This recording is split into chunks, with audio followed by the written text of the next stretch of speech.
Profesor Augusto Rojas Atalaya y compañeros, tengan ustedes muy buenas tardes. Es una alegría y un privilegio poder dirigirnos hacia ustedes, mi grupo conformado por Cueva Solano Elmo, por Galarreta Sáenz Jairo, por Gómez Helada Yuli, por Machuca Vázquez Sandra, por Mestanza Marín Andrea y mi persona Chávez Villena Cintia. En esta oportunidad trataremos el tema titulado El marco teórico de la didáctica de la lengua, que se encuentra sustentada por 3 discursos.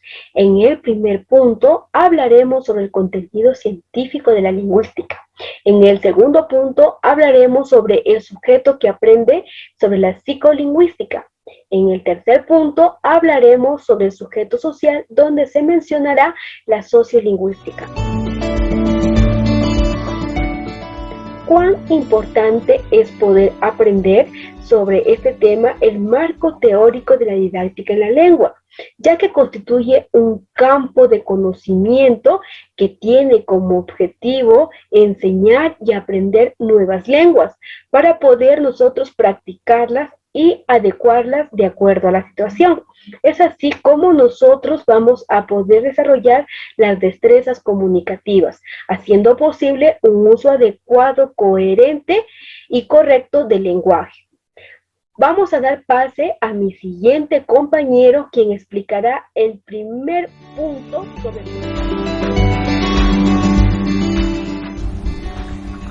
Profesor, compañeros, tengan ustedes muy buenas tardes. En esta oportunidad vamos a tratar acerca de un punto muy importante, que es el marco teórico de la didáctica de la lengua.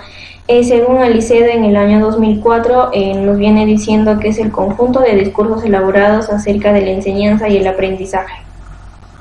También es muy complejo de saberes que constituye la lengua. Es también un conjunto de discursos explícitos acerca de las relaciones entre el estado escolar y el estado interdisciplinario. Tenemos 4 puntos muy importantes dentro de las disciplinas implicadas de la didáctica de la lengua, que es la lengua, la semiótica, la antropología y la filosofía del lenguaje. Debemos también conocer acerca del marco lingüístico, que se divide en pragmática, semiótica, lingüística del texto y análisis del discurso. La pragmática es una disciplina cuyo objetivo es el estudio de la lengua. También es la motivación psicológica del hablante, reacciones de los interlocutores de acuerdo a su contexto que se encuentran o se producen. La semiótica es la ciencia encargada de estudiar los signos y significado de la vida social. La lingüística del texto busca interés y se centra en el texto y sus cualidades que lo definen. El análisis del discurso se centra en el análisis del lenguaje y la importancia del discurso, la influencia del contexto y las circunstancias culturales del lenguaje. El marco discursivo y sociocultural, tenemos 2 puntos muy importantes, que es la sociolingüística y la sociología del lenguaje. La sociolingüística se enfoca en las condiciones sociales y contextuales en las que se producen los hechos lingüísticos. La sociología del lenguaje se centra en el contexto social y la lengua. Por último, tenemos el marco psicopedagógico. La pedagogía es la ciencia que tiene como objeto de estudio a la formación y estudia a la educación como fenómeno sociocultural y específicamente humano.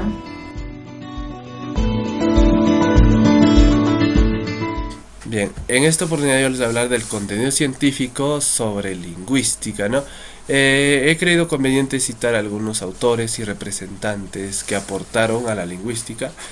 Y tenemos, por ejemplo, a Ferdinand de Saussure, que es considerado el padre de la lingüística y quien pues también tiene los mejores aportes, los más importantes del siglo XX. Este es más conocido como el curso de lingüística general, ¿no? Que es un curso, un libro que fue elaborado por sus estudiantes y fue publicado 3 años después que él fallece. Bien sabemos que Ferdinand de Saussure fallece en el año 1913 y la publicación del curso fue publicado en el año 1916. Este libro consta de 5 partes y tenemos como primera parte a los principios generales, como segunda la lingüística sincrónica, como tercera la lingüística diacrónica, como cuarta a la lingüística geográfica y como quinta y no menos importante a las cuestiones sobre lingüística retrospectiva. También tenemos los aportes importantes sobre de los griegos, ¿no? Y uno de sus más grandes aportes fue lo que es el alfabeto griego. La historia, bien sabemos que desde la antigüedad, su principal función es la transmisión de ideas, de conocimientos. Es por eso que en ese entonces se crearon institutos de enseñanza de esa lengua. Tenemos los autores y representantes más importantes. En el año 400 a.C. tenemos a Aristóteles, a Platón y a Sócrates. En el año 300 a.C. tenemos a los estoicos y a los presocráticos. Aristóteles nos plantea la retórica, la crítica literaria y la estructura oracional. Platón nos plantea la sintaxis y la semántica. Sócrates nos habla del género gramatical. Los estoicos nos hablan del racionalismo, la teoría del lenguaje, lingüística y la lingüística como ciencia, como rama de la filosofía, ¿no? Los presocráticos nos hablan de lo natural y lo convencional, y como uno de sus representantes más importantes tenemos por ejemplo, a Pitágoras. También Chomsky es un gran aportante a la lingüística y él nos habla, por ejemplo, a través de lo que es de la gramática generativa, nos dice que el lenguaje se adquiere porque los seres humanos ya estamos, dice, biológicamente programados para ello. O sea, sin importar, o sea, él dice que nosotros tenemos en nuestro ADN, no sé, la facultad, ¿no? La facilidad de comunicarnos. Y también defiende su postura, su pensamiento, con unos argumentos que dice, por ejemplo, el aprendizaje del lenguaje es algo específico del ser humano, o sea, netamente para él, eso quiere decir, ¿no?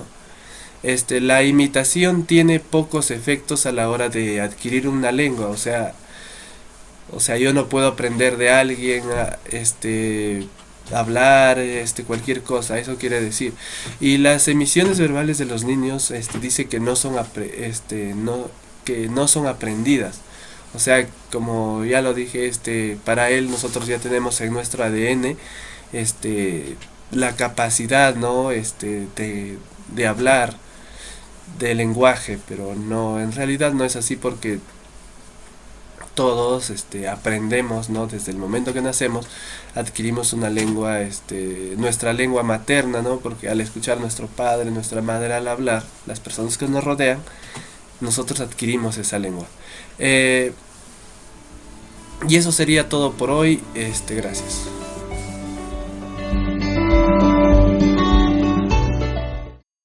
Profesor, buenas tardes. Compañeros, buenas tardes. Continuando con la exposición, yo les voy a hablar de la psicolingüística. La psicolingüística es la ciencia o disciplina experimental que se ubica entre la lingüística y la psicología. Ambas tienen el mismo objeto de estudio, que es el lenguaje, pero lo abordan desde distintos enfoques. Por un lado, encontramos el enfoque lingüístico y por el otro, al enfoque psicolingüístico. El enfoque lingüístico responde a qué es lo que constituye el conocimiento del lenguaje y el enfoque psicolingüístico en cómo se utiliza el conocimiento del lenguaje. El enfoque lingüístico pues refiere al lenguaje como una competencia que son todos aquellos conocimientos que todos los hablantes poseemos sobre una determinada lengua y además de eso estudia la facultad a través del desarrollo pues de teorías generales que describen y explican lo que son las lenguas naturales. Pues para Chomsky refiere al estudio del lenguaje desde el enfoque lingüístico o gramático como una competencia o un sistema cognitivo pues para poder lograr el conocimiento tácito. En cambio, el enfoque psicolingüístico lo estudia con una actuación o todos aquellos procedimientos de los conocimientos a los que aplica, ya sea pues la comprensión, la producción y lo que son las expresiones lingüísticas. Aquí Chomsky también refiere pues a que todo este conocimiento, toda esta actuación está influido y atravesado por el conocimiento del mundo, pues por la memoria, por la motivación y otros, ¿no? Además busca averiguar cuáles son las estrategias para dar lugar a lo que es a la comunicación verbal, es decir, pues determina cómo conseguimos expresar un mensaje. También el enfoque psicolingüístico está apoyado, o podemos decir se apoya pues en un paradigma de investigación psicolingüística cognitiva experimental. También pues asume presupuestos del paradigma simbólico, entre los cuales tenemos pues lo que es el presupuesto mentalista, donde acá pues la investigación apela a entidades mentales, ¿no? Como son los estados, las representaciones, los procesos, entre otros. El presupuesto funcionalista es donde las entidades mentales pues surgen de una organización peculiar en lo que es en nuestra mente, dotándose pues de ciertas propiedades funcionales. Y lo que es en el presupuesto computacional es el que considera, ¿no?, que los procesos mentales son desarrollados como un procesador de información, además como medio de interactuar con el mundo, con el mundo externo. Y lo que es el presupuesto restrictivo, pues asegura que la capacidad de procedimiento de la información es limitada. Pues los psicolingüistas llevan a cabo investigaciones de carácter de ciencia experimento, pues por ello utilizan varias estrategias. Algunas de estas pues podemos mencionar, ¿no? Lo que es el método observacional, donde se examina la conducta lingüística y lo que son las actividades verbales que desarrollan, ya sean pues de compresión o de producción. Estas observaciones se llevan a cabo en situaciones comunes y cotidianas para poder obtener pues datos mucho más naturales. Otro de ellos es el método experimental, o también pues llamado método hipotético deductivo, donde se elabora una hipótesis sobre algún evento comunicativo que busque pues ser reafirmado. Y por último tenemos el método de simulación del comportamiento verbal. Acá pues esta simulación cognitiva se lleva a cabo a través de la elaboración de un programa en una computadora, ¿no?, para que lleve a cabo cierta tarea lingüística, y además es comparada con el procedimiento que se lleva a cabo con el sujeto, ¿no? Pues eso sería todo con relación lo que es a la psicolingüística. Hoy voy a hablar sobre la sociolingüística como sujeto social. El término sociolingüística fue utilizado por primera vez por Haber Currie en 1952. Él publicó en un artículo en Shorter Speech Journal, en donde define a la sociolingüística como una ciencia que estudia la relación entre la lengua y la sociedad. Del mismo modo, Delhaims dice que la sociolingüística es una disciplina lingüística que estudia la interacción entre un grupo pequeño a un grupo más grande. Además, Delhaims dice que estudia el uso, las actitudes hacia el lenguaje, las normas lingüísticas y, por supuesto, la conducta del lenguaje. La sociolingüística ya comienza a configurarse, a afianzarse como ciencia entre los años 60 hacia los 70. ¿A raíz de qué? A raíz de la ruptura del paradigma formal, ¿de quién? De la lingüística, que prevaleció desde finales del siglo XIX aproximadamente. ¿Pero qué estudia la sociolingüística? La sociolingüística estudia el lenguaje, en su contexto social, siempre analiza las expresiones lingüísticas, las normas del uso del lenguaje, siempre en relación al contexto como parte de la cultura. ¿Qué queremos decir con esto? Que el lenguaje no es estático, el lenguaje va cambiando cada vez. Entonces es ahí donde aparece la sociolingüística para estudiar el contexto, todo lo sociocultural, en la forma de expresión de las personas. ¿Pero qué expresiones estudia la sociolingüística? Absolutamente todas las expresiones.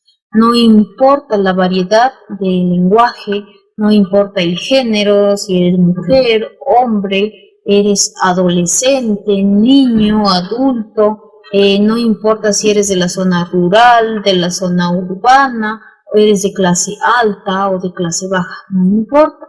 La sociolingüística estudia todas estas expresiones y es así como la RAE va incorporando a su lenguaje, al léxico, palabras más utilizadas, como por ejemplo en el contexto que nos encontramos ahora. La última palabra o una de las últimas palabras que ha incorporado la RAE es el término covidiota. ¿Qué significa covidiota? Es una persona que se niega a acatar las normas establecidas en la pandemia para no contagiarse de la COVID-19. Y es así como la RAE incluye términos, también las elimina. Por ejemplo, los arcaísmos que todos conocemos, los elimina porque esos términos ya están en desuso. Pero la sociolingüística, ¿qué más puede analizar? La sociolingüística también puede analizar a nivel fonético. ¿Qué es esto? Es decir, cómo se pronuncian las palabras. Un ejemplo claro es cuando nosotros decimos cazar, pero de cazar animales. Nosotros simplemente decimos cazar, pero los españoles no dicen cazar, ellos dicen cazar.